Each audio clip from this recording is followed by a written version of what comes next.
Good morning students. Chemistry की class में आप सभी का स्वागत है।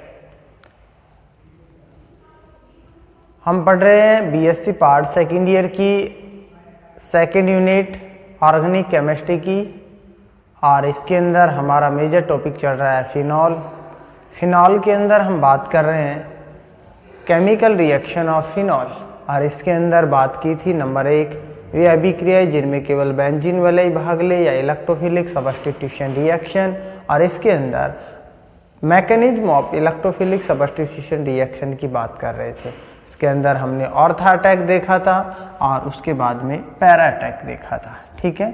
उसके बाद में इसका ऑर्थो और पैरा अटैक के बाद में हमने एग्जाम्पल की बात की थी। नंबर 1 एग्जाम्पल की बात की थी हमने हैलोजिनेशन, हैलोजनीकरण अभिक्रिया क्या होती है उसके बारे में देखा था। जब भी ब्रोमीन की अभिक्रिया धुरी विलायक की उपस्थिति में करवाते हैं तो हमारे को दोनों ऑर्थो और पैरा पोजीशन पर ब्रोमीनीकरण हो जाता है, अर्थात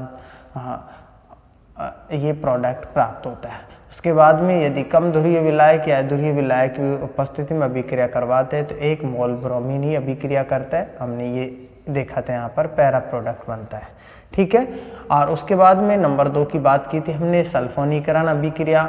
सल्फोनीकरण अभिक्रिया के अंदर देखा था जब फिनॉल की अभिक्रिया H2SO4 के साथ में करवाते हैं तो पैरा बेंजीन सल्फोनिक एसिड प्राप्त होता है, अर्थात हमारे को ये प्रोडक्ट प्राप्त होता है, ठीक है। नंबर 3 की बात करेंगे अब हम नाइट्रीकरण अभिक्रिया, ठीक है। तो नंबर 3 की चर्चा करेंगे नाइट्रीकरण अभिक्रिया।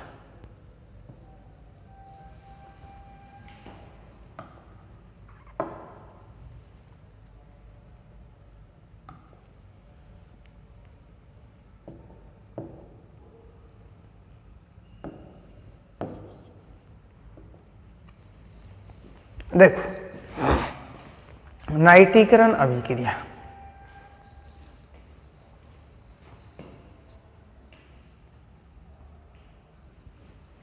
देखो, नाइट्रीकरण अभिक्रिया की यदि हम बात करें तो जब फिनॉल की अभिक्रिया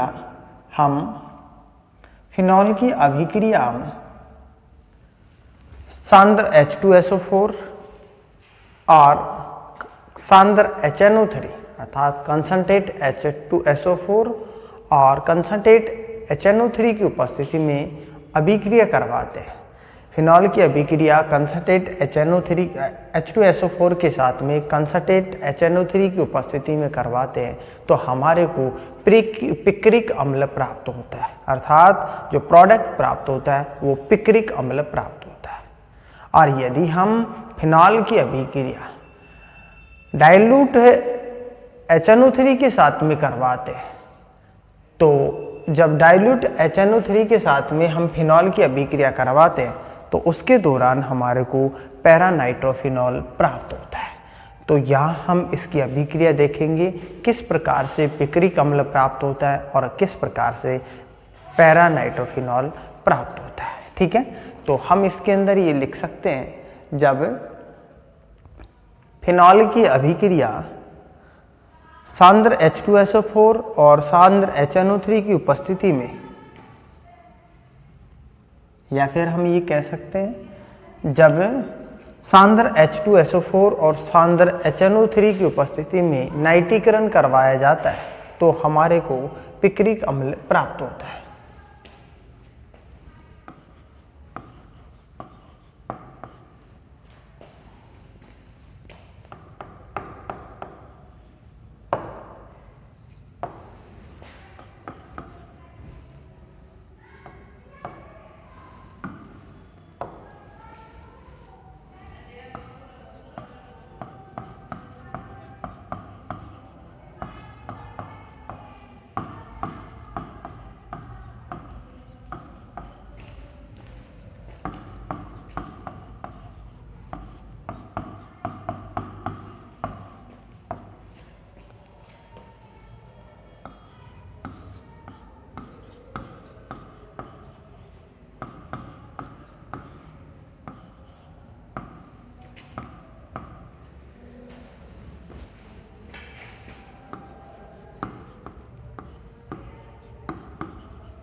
सांद्र H2SO4 तथा सांद्र HNO3 की उपस्थिति में नाइट्रीकरण करवाया जाता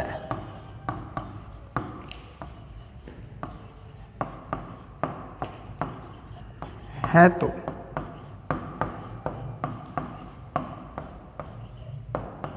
पिक्रिक अम्ल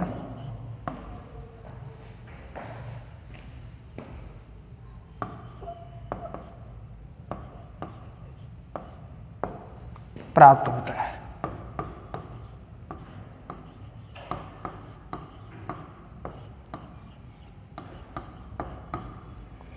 पिक्रिक अम्ल प्राप्त होता है। ठीक है, देखो हम फिनॉल की अभिक्रिया करवाते हैं।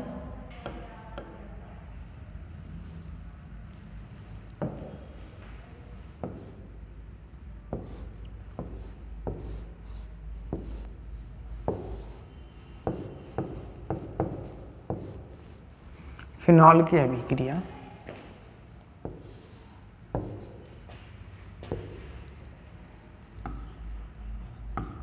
कंसंट्रेट H2SO4 और कंसंट्रेट HNO3 की उपस्थिति में अभिक्रिया करवाते तो हमारे को पिक्रिक अम्ल प्राप्त होता है।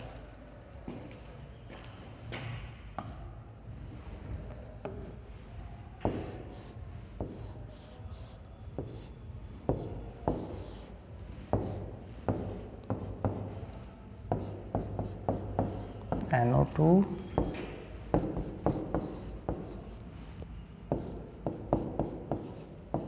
अर्थात दूसरी, चौथी और छठी पोजीशन 2 और 6 पोजीशन पर NO2 जो ग्रुप होता है वो जुड़ा रहता है। इसे हम कहते हैं पिक्रिक अम्ल।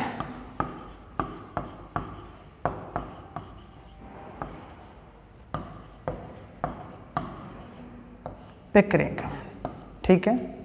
और जब तनु HNO3 की उपस्थिति में अभिक्रिया करवाते हैं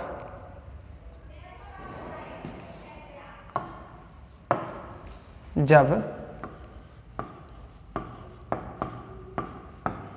तनु HNO3 की उपस्थिति में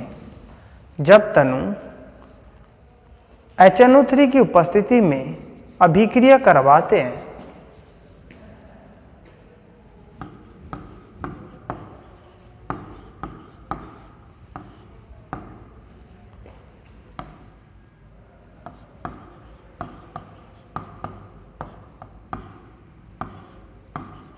फिनॉल की अभिक्रिया करवाते हैं तो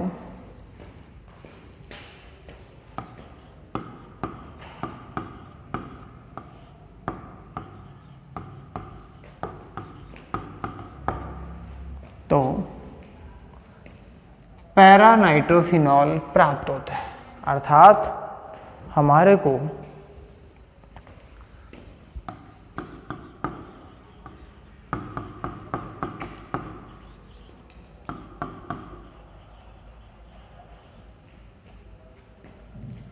पैरा नाइट्रोफिनॉल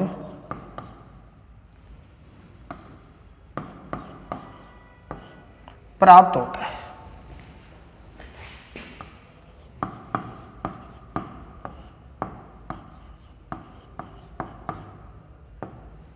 ठीक है, देखो इस फिनॉल की अभिक्रिया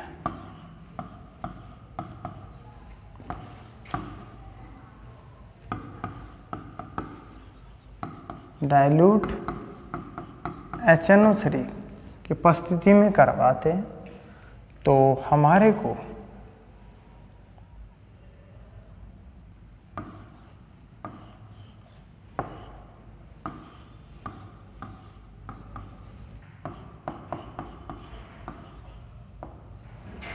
पैरा नाइट्रोफिनॉल प्राप्त होता है। ठीक है, इस प्रकार से हमने देखा है कि इसके अंदर किस प्रकार से तो पैरा नाइट्रोफिनोल प्राप्त होता है और किस प्रकार से पिक्रिक अम्ल प्राप्त होता है।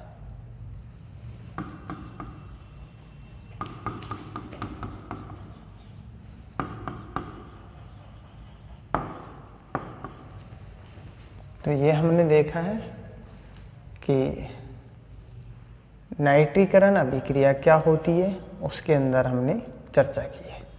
नेक्स्ट हम बात करते हैं अगली क्लास के अंदर कि जो नाइट्रोसोनीकरण अभिक्रिया क्या होती है उसके बारे में हम बात करेंगे। उसके बाद में हम बात करेंगे कार्बोक्सिलीकरण अभिक्रिया होती है वो क्या होती है, उसके बारे में भी हम नेक्स्ट क्लास के अंदर चर्चा करते हैं। धन्यवाद।